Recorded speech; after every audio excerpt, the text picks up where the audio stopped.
제11장 보고 믿는 것은 참 믿음이 아니다. 그리스도인의 신앙은 먼저 마음으로 믿는 것으로부터 시작이 된다. 믿음은 눈으로 보고 확인하는 것으로부터 기인한 것이 아니라 보지 않은 사실을 믿음으로 출발한다는 말이다. 심지어 떨기나무라는 책을 쓴 저자를 비롯하여 거듭난 모든 그리스도인들 역시 보이는 것을 믿고 그리스도인이 된 것이 아니라 먼저 보이지는 않지만 하나님의 말씀인 성경에 기록된 복음에 순종하여 믿음의 고백을 한 것이다. 그리스도인의 믿음에 관해서 성경은 다음과 같이 말씀한다. 이제 믿음은 바라는 것들에 대한 실상이요 보이지 않는 것들에 대한 증거니 원로들이 그것으로서 좋은 평판을 얻었느니라. 믿음으로 우리는 세상들이 하나님의 말씀으로 지어진 것을 깨닫나니 보이는 것들은 나타나는 것들로 된 것이 아니니라. 히브리서 11장 1에서 3절. 성경적 믿음에 대한 배교의 물결이 강력하게 일고 있는 오늘날 성경 공부를 하는 데 있어서 어떠한 사실을 관찰한 후 그에 따라서 결과를 도출하는 세상적인 방법을 동원하는 사람들이 대단히 많다. 이러한 성경 공부 방법의 문제점은 무엇인가를 봐야만 결론을 낼 수 있는 방법으로서 결국은 직접 눈앞에 보이지 않는 예수 그리스도를 거부하게 되고 자신의 의로 가득 찬 인간으로서 자신의 지혜만을 의지하게 된다. 그래서 구원받지 않은 자연인들은 진리 안에서 믿음으로 상황을 바라보고 판단하는 것이 아니라 눈앞에 무언가가 보이는 것을 통해 진리에 순응하려는 모습을 보이는 것이다. 이처럼 보이는 무언가를 믿겠다고 말하는 것은 단지 보는 것이지 믿음이라고 말할 수 없다. 물론 그리스도인의 믿음은 성경과 또는 다른 외부적인 매개체를 통해서 증명되기도 한다. 그래서 누군가가 어렴풋이 믿는 바를 직접 눈으로 확인할 수 있으면 더 좋겠지만 그리스도인의 신앙은 영적인 세계를 보지 않은 상태에서 단지 믿음으로 출발하는 것이 올바른 순서이다. 그 후 성경 말씀을 통해서 배우고 확인해가는 과정에서 자신의 믿음이 옳았다는 사실들을 확신하게 된다. 특히 성경을 통해 믿었던 바 하나님의 창조 사역에 관한 부분들이 이 세상 모든 피조물들에 의해 물리적으로 하나하나 눈에 드러나 보이면서 더욱 확신을 하게 되는 것이다.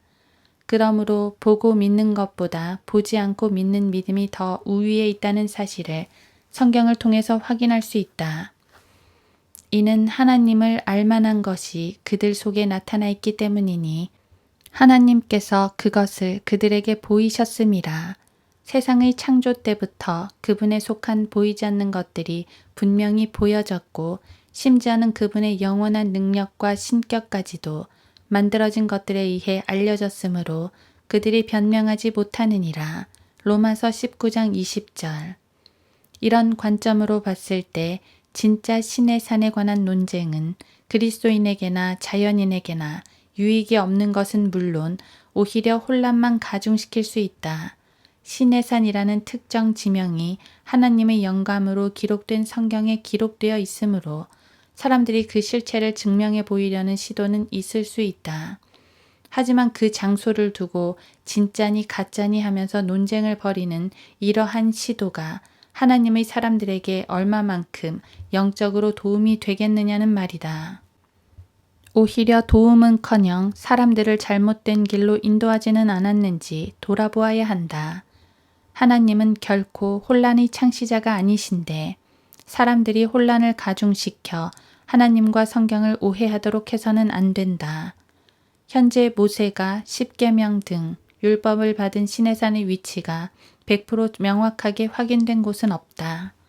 다만 추정만 하고 있을 뿐이며 특별한 대안이 없으니 앞서서 연구한 학자들의 주장을 그렇게 가르치고 있을 뿐이다.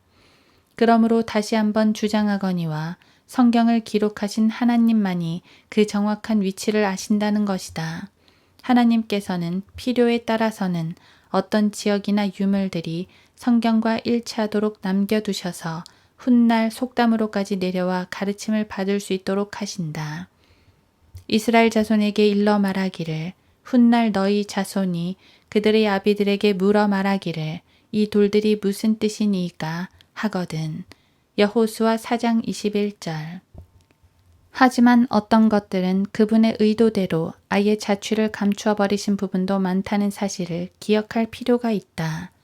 그래서 현재 시내산의 정확한 위치는 하나님 외에 사람들은 잘 모른다고 말할 수밖에 없다는 것이다. 또한 오늘날 라우즈 산을 진짜 시내산이라고 주장하는 이들이 개역 성경 뒤편에 실려 있는 성경 지도에 대해서 그 지명들 옆에 의문 부호들이 붙어 있으므로 그곳이 진짜 시내산과 지명들일 수 없다고 주장하는데 그것은 그들 말대로 그곳이 진짜 성경이 말씀하시는 지명인지 확신할 수 없기 때문에 그렇게 의문부호를 달아놓은 것이 맞다. 그렇다고 해서 사우디아라비아에 있는 라우지 산이 진짜 시내산일 수밖에 없다는 주장이 정당화될 수는 없다. 그러므로 각 기독 언론사들이 마치 떨기나무 저자의 주장이 옳은 것처럼 여과 없이 기사들을 내보내고 발표하는 것은 결코 바람직하지 않다. 필자도 그 책을 반대하는 몇몇 사람들과 마찬가지로 그 책을 사서 읽어야 할 필요를 느끼지 않았으므로 직접 사서 읽어본 적은 없다. 다만 저자의 핵심적인 주장을 동영상과 그 외에 그 책의 주장들이 담긴 기사들과 그 책을 반대하는 사람들의 주장이 담긴 많은 자료들을 참고한 결과를 적은 것뿐이다. 우선 떨기나무 책에서 저자가 주장하는 내용들이 진짜인지 가짜인지를 떠나서 그에게 사우디아라비아 라우즈 산을 탐험하도록 동기부여를 한 사람이 론 와이어트 씨라는 사실이 그의 주장과 연구의 신뢰도를 크게 떨어뜨린다. 앞에서 밝혔듯이 론 와이어트 씨는 그동안 그를 신뢰할 수 없도록 많은 문제점들을 드러낸 바 있다. 그의 첫 번째 주장, 이스라엘이 건넌 홍해는 수에즈만이 아닌 아카바만 누웨이바라고 주장을 하지만 그곳은 수에즈만과 대단히 먼 거리에 위치해 있다. 그곳은 거리로도 먼 거리지만 그곳의 지형은 직선거리로 설명이 불가능할 만큼 구불구불해서 대단히 험한 지형이다.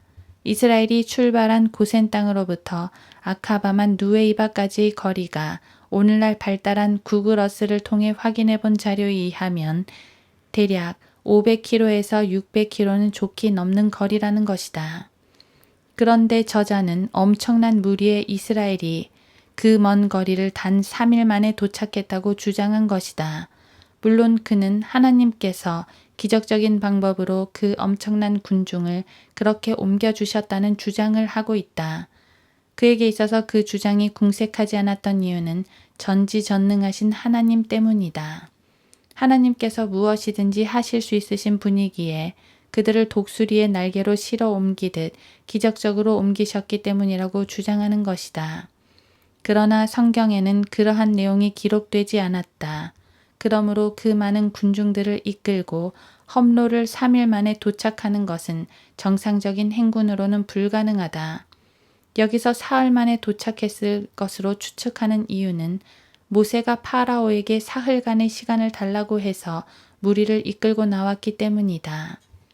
그리고 저자가 주장하는 누웨이바의 수심과 바다 밑의 지형은 수심이 120에서 150m밖에 안 되는 아주 완만한 경사의 바다라고 주장하지만 실제로 구글어스로 확인해 본 사람의 주장에 따르면 바다 가운데 부분은 수심이 800m가 넘는 깊은 바다라는 것과 주변과 특별히 구별되는 특이점은 나타나지 않는다는 것이다. 오히려 수에즈만 쪽, 이것은 전통적으로 지지하는 횡단 지역인데 그쪽의 수심이 더 낮다는 것이다.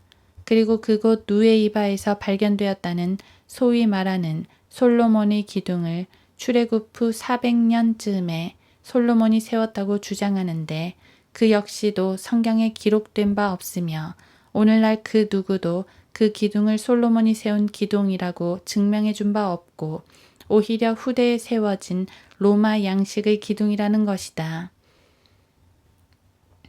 또한 그곳 바다 해저에서 발견되었다고 하는 몇 개의 전차 바퀴와 사람의 뼈 그리고 말발굽 등에 관해서도 그들의 일방적인 주장일 뿐 출애굽 횡단과는 관계없는 것들로 보아야 한다. 이 문제에 있어서 더 중요한 것은 론 와이어트의 아들이 아버지의 사기 행각, 즉 전차 바퀴를 몰래 그곳에 숨겨 넣었다는 사실을 폭로한 점만 보더라도 이미 그에 대한 신뢰도는 깨진 것이다. 결론적으로 가장 문제가 되는 라오즈 산이 진짜 신의 산이라는 주장은 여러 가지 측면에서 무리한 주장임이 틀림없다. 이 주장을 뒷받침하기 위해서 성경에 등장하는 금송아지 제단과 무리바이 반석 그리고 바위에 그려진 암각화와 각종 유물들을 증거로 제시하며 사람들로 하여금 믿으라는 것이다. 그에 대한 명쾌한 증거가 없는데도 말이다. 그 결과 기독교를 직접적으로 공격하는 집단들이 이런 논쟁을 보면서 호재를 만났다는 듯이 한국 교계를 조롱하고 비웃게 만들고 있다. 오늘날 기독교계 안에 자주 사용되는 믿음이라는 단어만큼 혼란스럽게 하는 단어도 드물 것이다. 많은 사람들이 믿음이라는 단어를 입에 달고 살지만 그들이 그 믿음이라는 단어를 어떻게 사용해야 하는지도 모르고 믿음이라는 단어를 남발하는 것을 볼 수 있다. 일례로 죄인이 최초로 구원을 얻는 데 있어서 필요한 믿음은 대단히 단순한 의미를 지닌다. 예수 그리스도를 구주로 받아들인 데 있어서 꼭 필요한 것이 바로 믿음이다. 그러나 그 믿음은 자신이 죄인인 것과 아버지 하나님과 그의 아들 예수 그리스도 그리고 성령님과의 관계 등을 완전히 깨닫고 난 후 모든 의심이 사라졌을 때 비로소 이제는 됐어. 예수 그리스도를 나의 구주로 받아들일 믿음이 생겼어. 이제 드디어 구원을 받을 수 있겠군 하면서 예수 그리스도를 영접하는 그런 것이 아니다.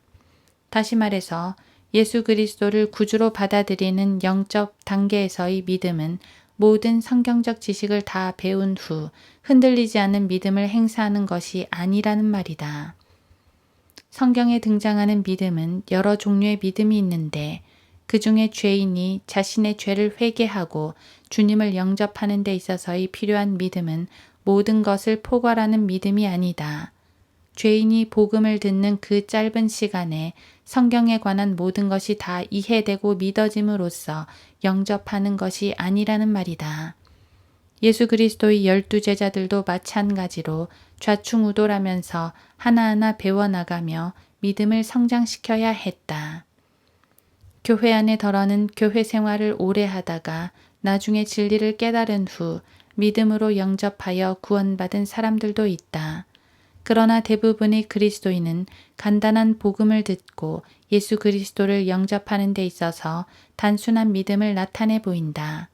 더군다나 한 죄인이 짧은 시간에 복음을 듣고 구원을 받는 기적과도 같은 역사가 일어나는 과정에서 복음 전파자가 그 죄인들을 위해서 특별한 증거들을 보여줄 수도 없다. 그러므로 죄인이 구원을 받는 것은 복음 전파자를 통해 무언가를 보고 주님을 영접하는 것이 아니라 단지 진리의 말씀인 성경에 기록된 복음을 들음으로써 보이지는 않지만 믿음을 주시는 성령님의 역사와 함께 예수 그리스도를 믿겠다고 그분의 이름을 부름으로써 구원을 받는 것이다. 또 성령에 의하지 아니하고서는 누구라도 예수를 주라고 말할 수 없느니라. 고린도전서 12장 3절. 그러므로 누구라도 쉽게 구원을 받을 수 있는 것이다. 그러나 누구든지 주의 이름을 부르는 자는 구원을 받으리라고 하였느니라. 사도행전 2장 21절. 그러므로 오늘날 성경에 기록된 노아의 방주나 언약궤 또는 특정 지명들이 밝혀지건 말건 우리의 믿음의 기초는 기록된 하나님의 말씀이면 족하다. 이런 주장에 대해서 자연인들은 기독교인들을 무조건 성경을 들먹이며 믿음만을 강조한다고 볼멘소리로 비아냥거리지만 지금까지 성경적으로 이루어진 사실들만 보더라도 그것은 사실이다. 성경을 반대하는 사람들이 믿지 않는다 하더라도 역사를 통해서 확인된 바와 같이 성경에 기록된 예언들이 어김없이 다 이루어질 것이다. 그러므로 거룩한 하나님의 말씀을 함부로 대하거나 자의적으로 해석하고 삭제하거나 첨가하면 안 된다. 이는 내가 이 책의 예언의 말씀들을 듣는 각 사람에게 증거함이니 누구든지 이것들에 더하면 하나님께서 이 책에 기록된 재앙들을 그에게 더하실 것이요. 또 누구든지 이 예언의 책의 말씀들에서 삭제하면 하나님께서 생명의 책과 거룩한 도성과 이 책에 기록된 것들에서 그의 부분을 제하여 버리시리라. 요한계시록 22장 18, 19절.